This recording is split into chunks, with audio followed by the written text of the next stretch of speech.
There was a post. I don't know if it's real. All right. I mean, it obviously is real. It has a lodestone topic post or whatever. But supposedly the rumor right now is that Final Fantasy 14, the next expansion for Final Fantasy 14, is going to be presented on Friday, April 24th at 7 p.m. during the Anaheim Fan Festival. Now, I don't know if this is real or not, but I will say this. We are pretty much coming to the time where the next expansion is going to be announced. I mean, it lines up with the normal schedule. I'll say this. So you guys know how I feel about Final Fantasy 14, all right? I think I've made it pretty clear. Overall my feelings about the game and how it just has essentially completely fallen off, sadly.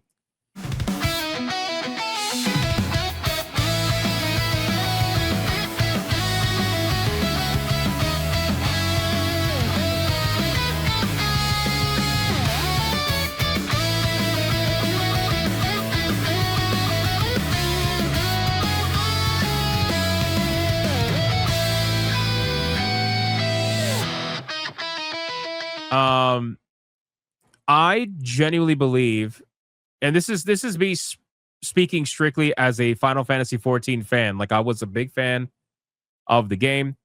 Not so much with this expansion. I have barely touched this expansion. Like I max leveled, obviously, and I did some end game content, and I just fucking hate this expansion. So I completely checked out. Now, speaking from a player standpoint, this next expansion is like it's make or break for me anyway, right? Like I'm sure there's other people that'll keep playing the game no matter what, but this next expansion really, really is like the make or break for me. If they do not swing hard with this next expansion, like I'm think I'm done. Like I'm 99.9% positive that I'm done, and I'll give up the mansion. I'll let it go, whatever, because this game, like I fucking love this game. I would play this game every day, and Dawn Trail just completely killed it for me. I fucking don't like it, and I kind of saw it coming too because Endwalker was the culmination. It was the end game, right? So it was like Avengers Endgame for Final Fantasy. It was the culmination of a 10+ year story that they were wrapping up with Zodiac and Heidelin, and it was a great story. Great wrap up, with the exception of the fucking ass pull that these Final Fantasy developers love to do, where every time they have a final, story culmination battle, whatever, between two entities that you've been following for 10 years, instead of it just ending at that, they got to be like, well, actually, we're going to introduce the real enemy that's been there the entire time, but you just never knew it. It's like, Jesus fucking Christ, man. Why do you guys do this all the time? Why did you have to pull a literal Necron from Final Fantasy IX? Like, why did you have to do that? Anyway, so, say the line, you despise Dawn Trail. I do despise Dawn Trail. Didn't their numbers drop like crazy? Yes. So, like, Final Fantasy 14 has been bleeding players since this expansion. This expansion, they lost a lot of people. So that's why I say, like, I think the next expansion is going to be the make or break for this game. And if they don't really like come out swinging with this next expansion and get this shit back on track, a lot of people are going to check out. They really are. A lot of people are going to check out, and I think people are just going to move on. That's really what it is. The problem is that I would normally say there isn't a competition, because there really isn't, right? Like what other games you going to play? World of Warcraft? Probably not. But what we are seeing is that a lot of people are actually going to Final Fantasy 11, as crazy as that sounds, to the point where Final Fantasy 11 is growing so much that they started adding more content to that game after they said they were done adding content to the game, which is crazy. So, yeah, exactly. They had to lock down 2 servers because they kept having so many people go play Final Fantasy 11. So, in all actuality, like, Final Fantasy 11 is benefiting from Final Fantasy 14's failure, which is so ironic. But in any case, if this next expansion does not hit, I think that people are going to continue to go to Final Fantasy 11. I really do. I think they will abandon Final Fantasy 14. They'll go back to Final Fantasy 11 because Final Fantasy 11 just offers you that much better of an experience. It really does. And if there's players playing the game, like the problem I could see with a game like that is that it was heavily community focused, heavily group focused. So if they don't have a lot of players, then you don't really have a lot of people to play the game with.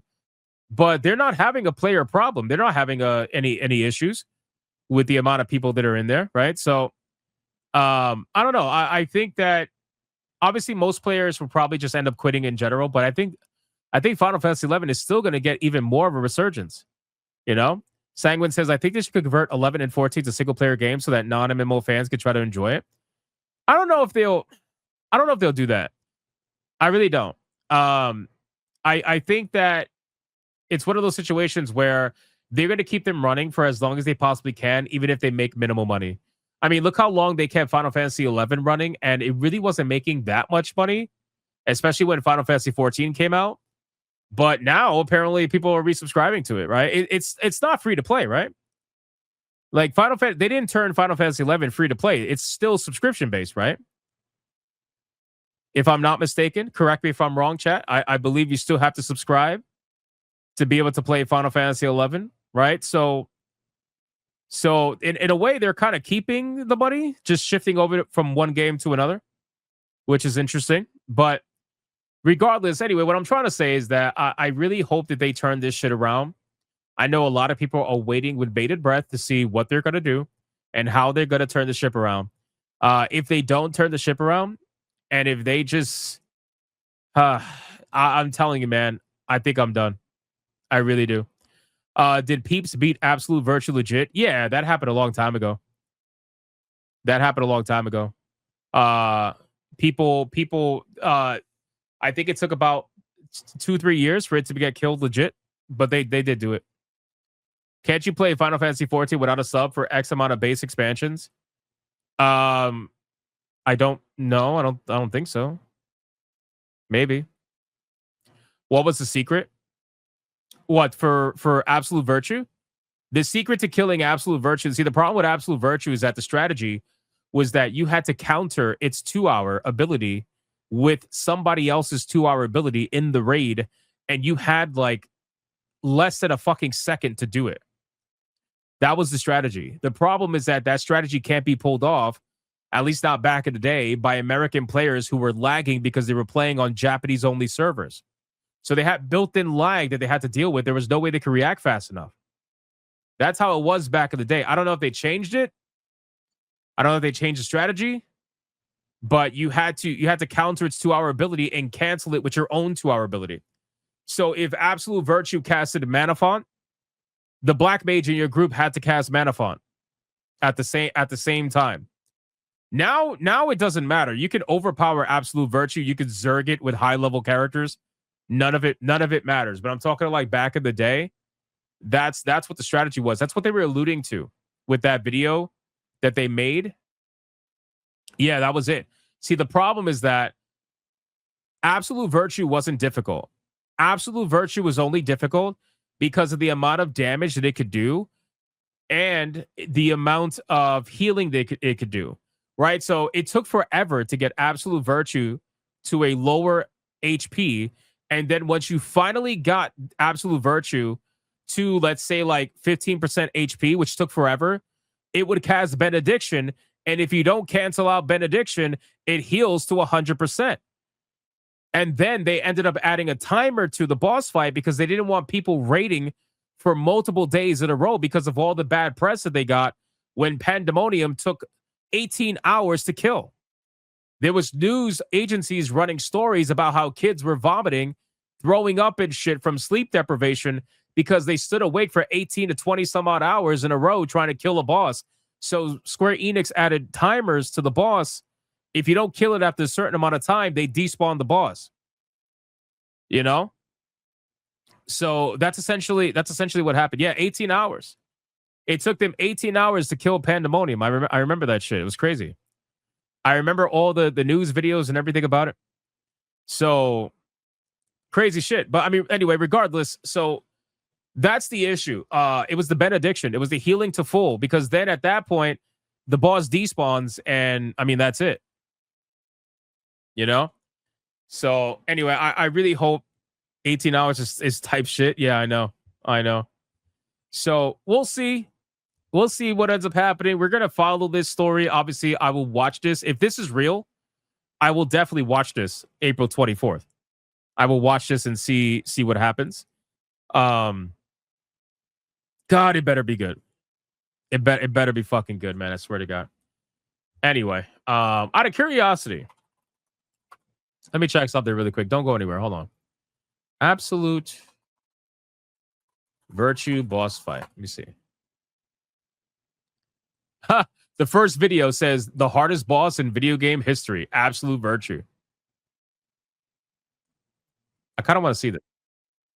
Hold on.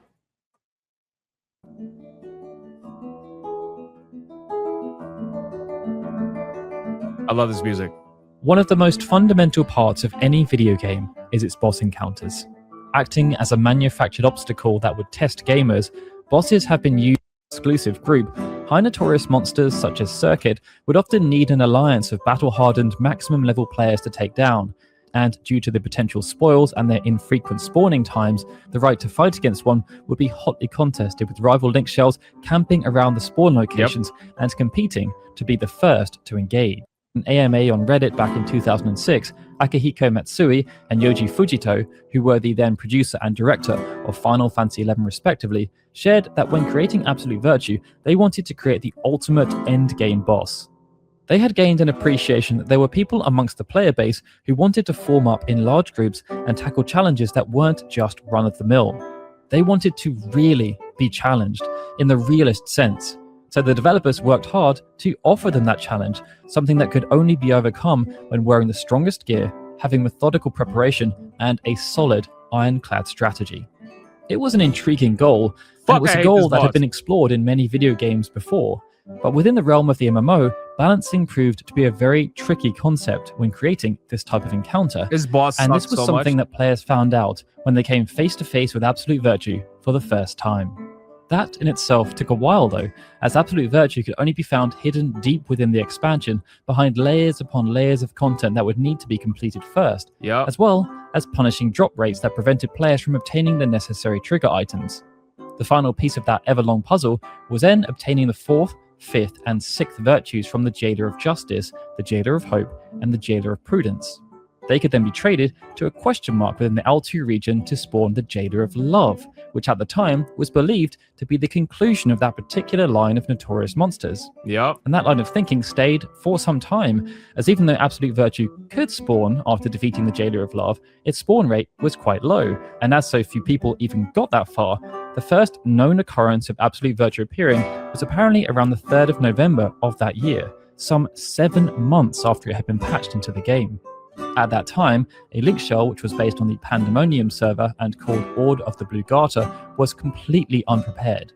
And what ensued was nothing short of chaos. They still did manage to learn a lot, however, despite only managing to decrease Absolute Virtue's health by 3%.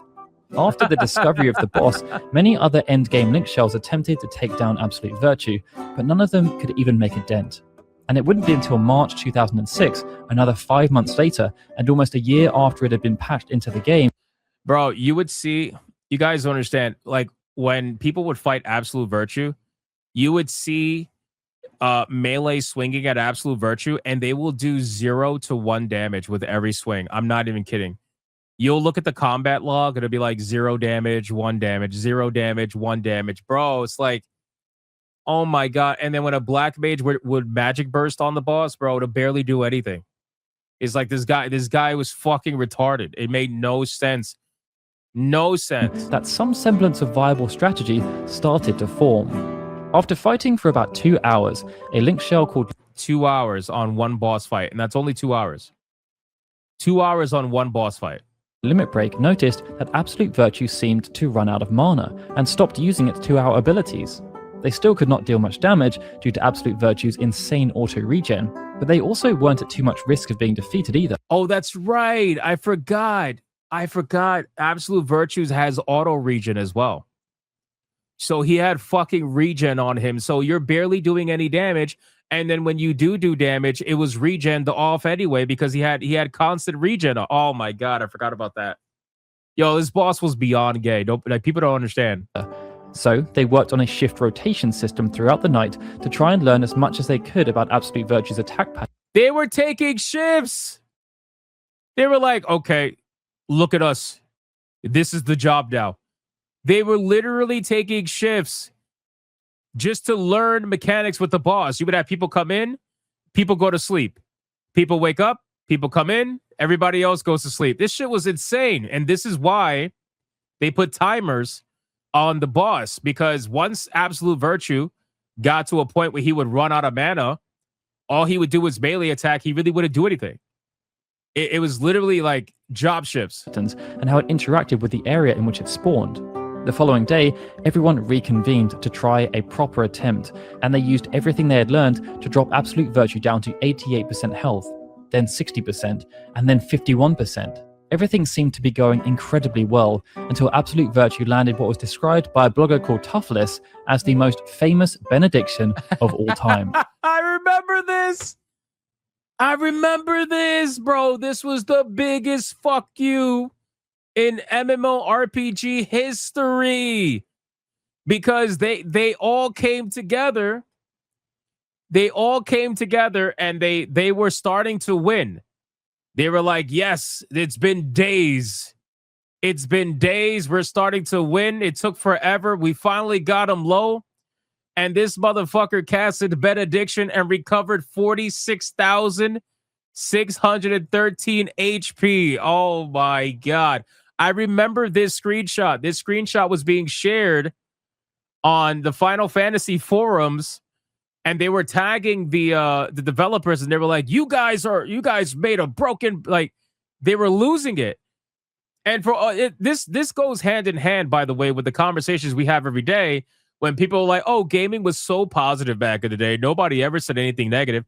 Brother, you were not around for this, okay?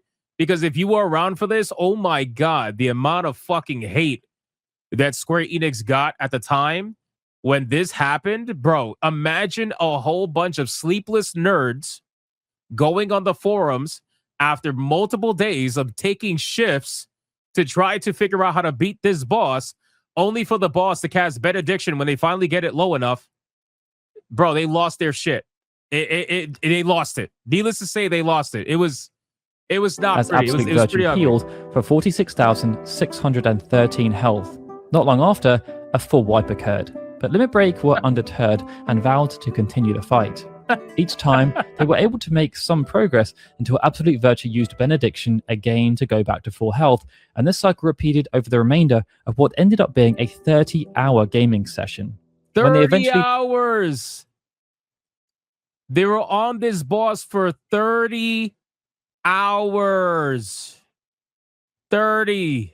Decided to call it a day due to how difficult the fight was. One of the Link Shell members even posted that they believed players were encountering the foe before the developers had provided the legitimate means through either new equipment that was strong enough or new gameplay mechanics in order to actually succeed. But even though they had managed to make solid progress, their tactics were also not without controversy, as rival Link Shells deemed them dishonorable, as they'd been able to manipulate the train using the so-called Wall of Justice to weaken Absolute Virtue, which they felt constituted cheating. A week later, another Link Shell tried the same strategy, and after GMs reportedly gave them the all-clear to use the Wall of Justice method, live posting of the attempt ensued. And after they got it down to 51%, there started to become a real belief that victory was within reach. Oh, by the way, just so you're aware, I don't know if you guys know this, okay? But this shit was such serious business back in the day with Absolute Virtue that players didn't even realize that this was happening until later down the line. But every single attempt against Absolute Virtue in the initial first, in the first days, every single attempt, the GMs were notified when Absolute Virtue was engaged, and they would be standing there watching the battle. They would legitimately be standing there watching the battle. So you would have GMs that, and they're invisible, by the way. So you can't, You can't see them unless they show themselves to you.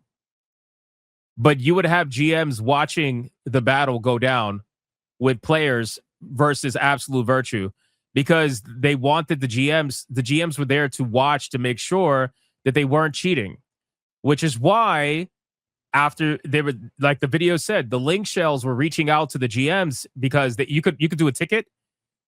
You could reach out to the GMs and ask them about a certain strategy and be like, hey, is this cheating or is it not cheating?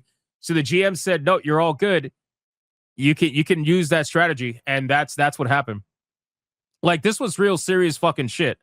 It was crazy. Minutes later, and Absolute Virtue had been defeated. But much to the ire of those who took part, there were apparently no rewards granted of any note. 3 weeks later, another link shell on Sylph managed to defeat Absolute Virtue using the same exploit, and then another on Titan and another on Midgard. But even though there were some drops this time, they were still relatively weak, and it led players to believe that not only was the fight hard as nails, but so too were its drop rates incredibly low. Square Enix responded in the most brutal of terms, warning players that anyone found using the Wall of Justice exploit to defeat Absolute Virtue would be banned from the game. And they also patched Absolute Virtue with a new draw-in move that rendered the strategy ineffective. So the GMs were wrong, by the way. The GMs were wrong about saying that they could use that strategy. They were wrong. You couldn't use that strategy. And then they patched it afterwards. And then they gave them no rewards. Bro, this shit was fucked, bro. I'm telling you. Further exploits were then identified, such as the Goblin Footprint. Why am I watching this instead of Modern Audience Skyrim? Because I'm watching this because it's actually something that I personally care about. I don't give a fuck about the modern audience, and I don't give a fuck about Skyrim. No offense. And the more people ask me to watch that video, the less likely I'm going to watch that video. No offense. Patches were issued again and again, and players were met with the same show of force with bans threatened. It meant by the time the 2006 Vanifest rolled around, due to there being so many unsuccessful attempts to defeat Absolute Virtue through legitimate means, the development team decided to offer a ray of hope by providing a small hint. They revealed that Absolute Virtue's auto-regen could be halved by the swift defeat of the add-ons summoned by the Jailer of Love, and that the regen effect could then be completely removed by using elemental attacks that corresponded with the current day of the week, with the example given to use fire on Fire's Day. But even though this was an official response from the development... Bro, the amount of strategies involved in this fucking battle were crazy. It really is crazy. Like, oh yeah, so if you use fire spells on fire days, that's how you can remove the auto regen effect. How the fuck were you supposed to know that? You know, it's crazy. It didn't provide the tools players needed in order to succeed, and many felt it was either mistranslated or a misinterpretation. As such, as nobody was able to defeat Absolute Virtue by the time the 2007 Vanifest rolled around, the developers chose to address the topic once again during one of their development sessions. Here, they noted that Absolute Virtue had not been designed to be undefeatable, and that it was possible to win, assuming players had the right setup, the right gear, and the right strategy. However, due to there being, again, so many failed attempts, with nobody able to defeat it, despite it being live for over 2 years. This is, I think, okay, so really quick, we'll end it here.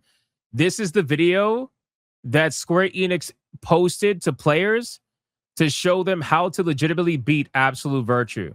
I think this is it. I remember this Red Mage character here. I'm pretty sure. Years, they committed to producing a video showing them defeating the boss using the correct strategy. That video arrived on the 13th of February 2008 and had since become infamous. The video did indeed show the development team defeating Absolute Virtue, and via subtly hinting at certain sequences that players might want to pay attention to, it revealed one of the key steps to defeating the monumental foe, but it also showed a serious problem with the fight itself.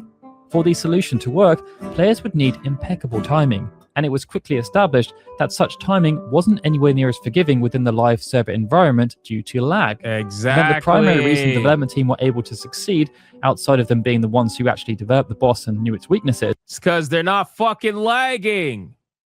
It's because the Japanese developers were playing on Japanese servers with no fucking lag. And American players couldn't do it. It was impossible. We were playing on Japanese servers with built-in fucking lag. It was literally, and this was before the days of super high-speed internet. So, you know, it's just, we didn't have the ability to do it. Was due to their lag being almost non-existent owing to their physical proximity to the data center. It was also speculated that the video took so long to release due to the difficulty of the fight.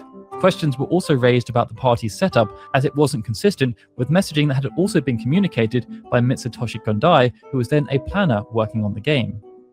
A few months later, at the Premiere Site Summit 2008, Sage Sundi, who was the global online producer and lead game master of Final Fantasy XI, shared that it had actually taken the development team 18 hours and numerous attempts to even beat the fight.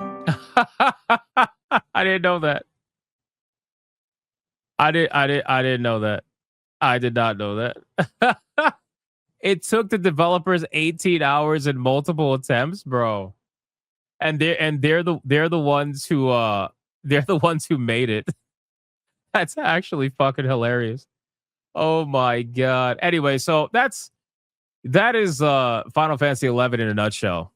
Like the memory unlock there is fantastic. But yes, Absolute Virtue was a pain in the fucking ass. So such a great time, man. It's obviously a lot easier now. It's not as difficult as it was back in the day, but you know, but here's the thing. It's stuff like that builds a community and really brings people in and creates those memories and creates those experiences. As crazy as they were, 18 hours on one boss, 30 hours on another boss, fucking taking shifts, going to sleep, waking up, clocking in, fighting the boss, like crazy stuff.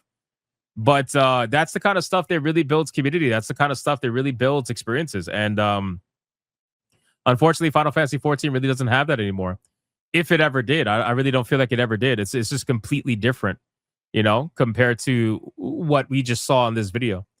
So I think that's what's missing from modern day MMOs. But unfortunately, you know, I don't really think anything's going to come from that. So, all right, let's X out of that.